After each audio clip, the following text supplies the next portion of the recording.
మన కాంట్రవర్సీని దాటి కాంట్రవర్సీ చేయగలరా మీరిద్దరు? I thought I should title this episode God does not censor. Yes. నాకు ఎందుకు సార్ బాబులు చేసేటప్పుడు ఇలాంటి మంచి కామ్ ఆఫీస్ ఎందుకు లేదు మాకు? అప్పుడు డబ్బులు లేదు. ఇది ఒక స్మగ్లింగ్ ఒక హబ్ అయిపోయింది.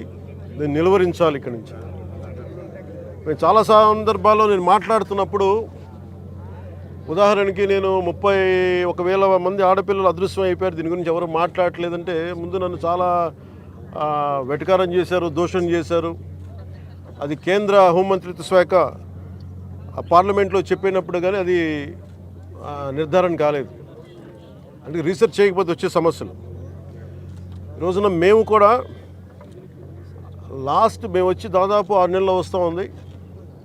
ఈ 6 నెలల కాలంలో మేము ప్రజలకు చాలా మాట ఇచ్చాం. మేము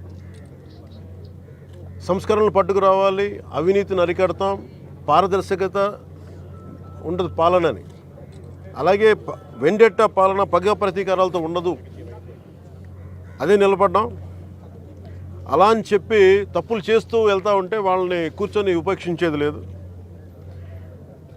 నాదెండ్ల మనోహర్ గారు సివిల్ సప్లైస్ మంత్రిగా వారు అనేక పర్యాలతో ఆకస్మిక తనిఖీలు జరిపి దాదాపు ఇప్పటికీ 51,000 టన్నులు ఈ మనకి పబ్లిక్ డిస్ట్రిబ్యూషన్ సిస్టమ్ సంబంధించిన ఈ బియ్యాన్ని ఆయన పట్టుకోగలిగారు. గోధుమ దాదాపు 13 గోడౌన్స్లో.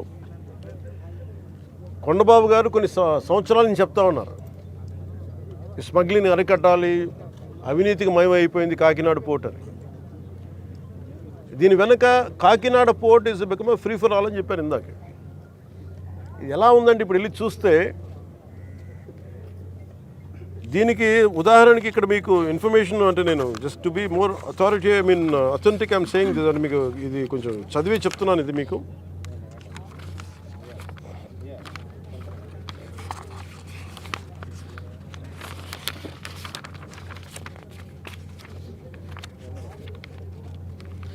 కాకినాడ పోర్టుకి రోజుకి 1000 నుంచి 1100 లారీలు వస్తాయి. ఇది ప్రపంచంలో వివిధ ప్రాంతాలకి బియ్యం ఎగుమతి చేసే ఆ పోర్టులో చాలా కీలకమైనది.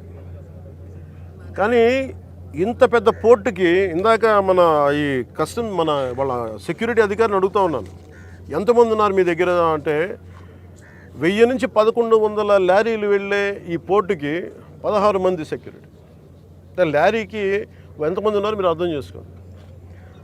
అసలు విచిత్రంగా మనోహర్ గారు పట్టుకొని కేసులు పెట్టి అధికారులకి చెప్పినా కానీ అటు పోలీస్ కానీ రెవెన్యూ కానీ సివిల్ సప్లైస్ కానీ యాక్షన్ చాలా నామమాత్రంగా తీసుకుంటా ఉన్నాను. నేను చాలా సందర్భాల్లో ఆయన అడుగుతూ ఉన్నాను, క్యాబినెట్ మీటింగ్స్లో అడిగాను ఏం జరుగుతుందని. నేను ఒకటే ఏం చెప్పానంటే ఇందాక మన మనోహర్ గారికి వీళ్ళకి మనం ఏ యాక్షన్ కనుక మనం ముందుకు తీసుకెళ్ళకపోతే వీళ్ళు ఇన్ని మాటలు చెప్పి దీన్ని ఏమీ ముందుకు తీసుకెళ్ళలేదేంటి అన్న అపవాదం మనందరి మీద ఉంటుంది. మన ఇంటెన్షన్ వేరు, జరుగుతుంది వేరు, మన యాక్షన్స్ దాని కాన్సిక్వెన్సెస్ సరిగ్గా వీళ్ళు సహకరించట్లేదు. ఇది ప్రజల దృష్టిలో పెట్టాలి. ఇది నిన్న ఢిల్లీ నుంచి వచ్చి అసలు యాక్చువల్లీ ఈరోజు నాకు ఈ ప్రోగ్రాం లేదు. నాకు ఈ రోజున నిన్న రాత్రి స్టెల్లా అనే షిప్లో ఇన్ని 100 టన్నులు పట్టుకున్నారు, పనామాకు సంబంధించిన స్టెల్లా అనే షిప్లో. అలాగే ఇక్కడ దాదాపు 1060 ఇక్కడ 1060 మెట్రిక్ టన్నులు ఇక్కడ పట్టుకున్నారు. ఇంత బలంగా సాక్ష్యాధారాలతో దొరికినప్పుడు దీన్ని ఎలా చేయాలని చూస్తే సమస్య ఎక్కడుంది అంటే ఇది చాలా డీప్ నెట్వర్క్. ఇది నేను వస్తాను అంటే నిన్న రాత్రి కూడా నాకు చాలామంది ఫోన్లు చేసి మెసేజ్లు ఏం పెడతారు, మీరు రావద్దు సార్ ఇక్కడికి అంటారు. మీరు ఎందుకు రాకూడదంటే ఒక 10,000 మంది జీవితాలు అతలాకుతలం అయిపోతాయని. పోర్ట్ అనేది it is meant for exports. Kakinada port కానీ ఏ పోర్ట్ అయినా కానీ అనుమతి ఇచ్చింది ఎక్స్పోర్ట్కి, అంతేగాని స్మగ్లింగ్ కాదు. స్మగ్లింగ్ మీద చేసే విధానంలో కూర్చోబెట్టి దానికి పర్మిషన్, దానికి లైసెన్స్ ఇవ్వాల. లీగల్గా ఎక్స్పోర్ట్కి మాత్రమే ఇక్కడ పర్మిషన్ ఇచ్చారు దీనికి. కానీ వస్తే 10,000 మంది జీవితాలు అతలాకుతలం అయిపోతాయంటే నాకు ఒకటే అనిపించింది. ఇందాక లోపలికి వెళ్ళి కూర్చుంటే నన్ను ఎంత సహకారం లేదంటే నాకే as a deputy chief minister of Andhra Pradesh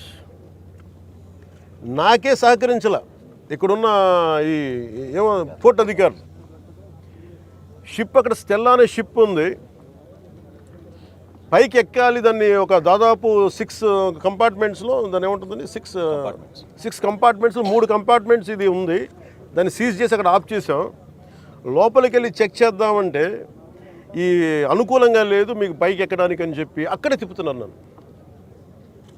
ఇంత ఆబ్వియస్గా నాలాంటి వాడికి ఇంత ఆబ్వియస్గా అందరూ చూస్తుండగా అంటే దీని వెనక ఎంత డీప్ రూటెడ్ నెట్వర్క్ పనిచేస్తుందో మీ అందరికీ అర్థం.